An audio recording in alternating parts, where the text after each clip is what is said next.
کیا ہمارے لہجوں میں بھی اتنی مٹھاس بہنوں کے لیے موجود ہے؟ اگر تو ایسا ہے تو پھر مجھے اور آپ کو مبارک ہو، اور اگر ایسا نہیں ہے تو یہاں رک کر سوچئے کہ جن کے میلاد پر آئے ہیں انہوں نے تو بہن کے کہنے پر کافر قیدی بھی چھوڑ دیے تھے، اور ہم کس جگہ پہ کھڑے ہیں؟ دکھ، درد، تکلیفیں، مصیبتیں، پریشانیاں تو اپنی جگہ رہ گئی، میرے معاشرے کی حالت تو اتنی دردناک ہے، اب ہم بہنوں کی خوشیوں میں شریک ہونے کے لیے روادار نظر نہیں آ رہے۔ کتنے لوگ ہیں جو بانجوں کی شادی میں صرف اس لیے خوشی خوشی بیٹھ جاتے ہیں کہ اس سے بہن کا سسرال میں ایمان رہ جائے گا۔ این اس خوشی کے موقع پر ہم اپنی چتراہٹ درمیان میں کھڑا کرتے ہیں اور ہم کہتے ہیں ہر پورے خاندان کا بچہ بچہ آ کر ہمارے پاؤں کو ہاتھ لگائے گا تو پھر ہم صبح دیکھیں گے ہم نے آنا ہے کہ نہیں آنا۔ حضور والا کون سی ڈیمانڈ ہے؟ صرف اتنی بات کہ وہ چاہتی ہے کہ بھائی میری خوشیوں میں آپ بھی شریک ہے۔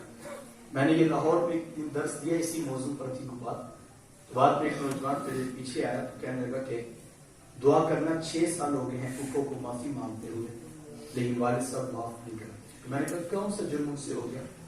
کہنے لگا ہم نے بھائی کا رشتہ مانگا تھا اور پھپھو نے انکار کر دیا، بس وہ دن اور یہ دن، اس کے بعد اس کے لیے ہمیشہ کے لیے دروازے بند ہو گئے ہیں۔ کون سا رشتہ حضور والا جو ازل میں مالک نے فیصلہ کر دیا تھا کہ نہیں ہوگا، ہم نے اس فیصلے کے اوپر نفرت کی دیوار کھڑی کی۔ وہ خود فیصلے کرنے والا ہے، کس کا بیٹا کس کی بیٹی کس کے ساتھ بیاہے جائیں گے، یہ ازل سے فیصلے ہو چکے۔ ہمیں کچھ اچھا لگا، ہم نے بہن سے بات کی، بہن کو سمجھ میں نہ آئی اس نے معذرت کر لی، بہن کو اچھا لگا اس نے ہم سے بات کی، ہماری سمجھ میں نہ آیا ہم نے معذرت کر لی، ایک کوشش یہ دل میں بات کی، بس بات ختم۔ یہ تو ازل میں فیصلہ ہو چکا تھا کس کا بیٹا کس کی طرف بیاہا جائے گا یا نہیں بیاہا جائے گا، ہم نے اس تقدیر کے فیصلے پر رکھ کر نفرت کی دیوار کھڑی کی ہے۔ کل اگر رب رحمان نے پوچھ لیا تقدیر کا فیصلہ میرا فیصلہ تھا، تم نے وہ رشتہ توڑا جو میں نے بنایا تھا، تو میں سوچوں میرے پاس کیا جواب ہے۔ کہا کل ان رشتوں کے بارے میں تم سے پوچھا جائے گا، اور محشر کے میدان میں یہ ایک بنیادی سوال ہوگا کہ رشتہ داریوں کو تقدس کہاں ہوتا۔ اپنے لہجوں میں نرمی پیدا کیجیے، اپنے دل کو اللہ سے مانگیے یا اللہ میرے دل کو نرمی پیدا کرنے کی توفیق دے، اور بہنوں کے سروں پہ شفقت کے ہاتھ رکھیے، بیٹیوں کے سروں پہ محبت کے بازو پھیلا کے رکھیے۔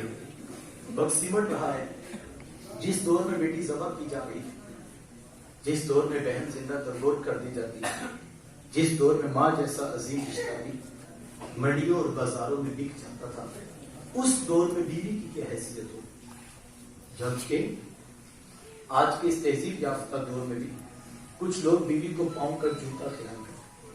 یہ زمانہ جاہلیت کی باتیں ہیں۔ آقا کریم علیہ السلام نے ازواج مطہرات کے ساتھ جو حسن سلوک کی داستانیں رقم کی ہیں، زمانہ ان کی مثال نہیں لا سکتا۔ کسی کو میرے حضور عمیرہ کہہ کے پکارتے ہیں، کسی کے لیے بکری کا بچہ ذبح کرتے ہیں اور گوشت کے مختلف ٹکڑے ان کی سہیلیوں کے ہاں بیچتے ہیں۔ حضور